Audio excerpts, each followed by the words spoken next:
Hello दोस्तों, स्वागत है आप सभी का हमारे चैनल शेयर मार्केट में। बात करेंगे ऊर्जा ग्लोबल की।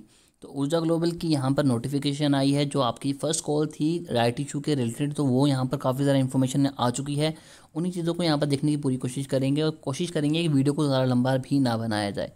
सबसे पहले सब्जेक्ट पढ़ते हैं। Notice the payment of first call of 5 crore equity paid equity shares of the face value of ₹1 each issued and allotment of the right basis to the share to the holder of the partially paid up equity share of the ऊर्जा global limited.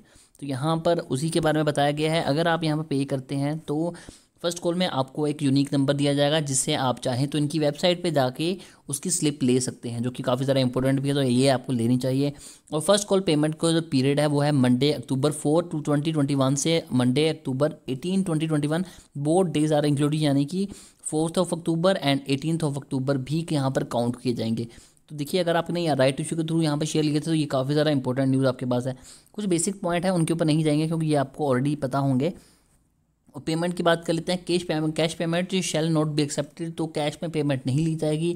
No partly payment would be accepted and part payment would be treated as a non payment which is shall render by the third party. तो third party app के through अगर आप payment करते हैं तो तब भी यहाँ पर आपको प्रॉब्लम हो सकती है। और payment made using third party bank account, तो वो भी अगर आपके अपने बैंक अकाउंट से पेमेंट नहीं होती तो तब भी आपको प्रॉब्लम हो सकती है। अब यहाँ पर बात करते हैं एलिजिबल शेयर होल्डर पे the first call through online. अगर आप ऑनलाइन पे कर सकते हैं, फिजिकल एसपीए के थ्रू भी पे कर सकते हैं, पेमेंट थ्रू 3-in-1 अकाउंट भी कर सकते हैं। और आर वैप ये एक पोर्टल है, इसमें भी जाके आप पेमेंट कर सकते हैं। तो ये काफ़ी ज़्यादा इंटरेस्टिंग पॉइंट है।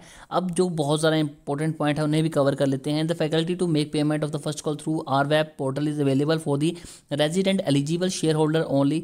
तो ये जो आर वैप है ये पोर्टल सिर्फ उन्हीं के लिए अवेलेबल होगा जो रेजिडेंटल एलिजिबल शेयर होल्डर्स हैं। Ensure that the detail for the correct. अगर आप बैंक डिटेल गलत भरते हैं तो उसमें कंपनी की कोई भी गलती नहीं होगी, ये सारी आपकी गलती होगी, तो वो कंसीडर नहीं किए जाएंगे। Ensure that the sufficient fund are available in the bank account through which payment is made. तो जिससे आप पेमेंट करेंगे उसमें सफिशिएंट बैलेंस होना चाहिए। ऑब्वियस है कि अगर बैलेंस होगा तभी हम पे कर पाएंगे। Please check if there is any limit of the fund transaction through internet banking. देखिए, बहुत सी ऐसी बैंक्स होते हैं जिनकी एक लिमिट होती है, तो उन्होंने कहा है कि अपनी लिमिट भी चेक कर लीजिए पेमेंट करने से पहले, ताकि आपको बाद में प्रॉब्लम ना हो। Ensure that you make payment through your bank.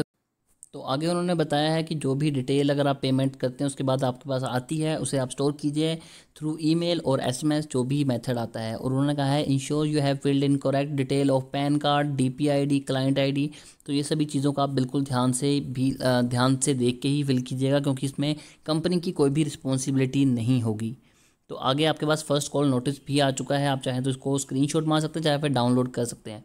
तो अभी के लिए दोस्तों इतना ही। और ज़रा अपडेटेड रहने के लिए चैनल को सब्सक्राइब करके बेल आइकन को दबाना बिल्कुल भी मत भूलिएगा।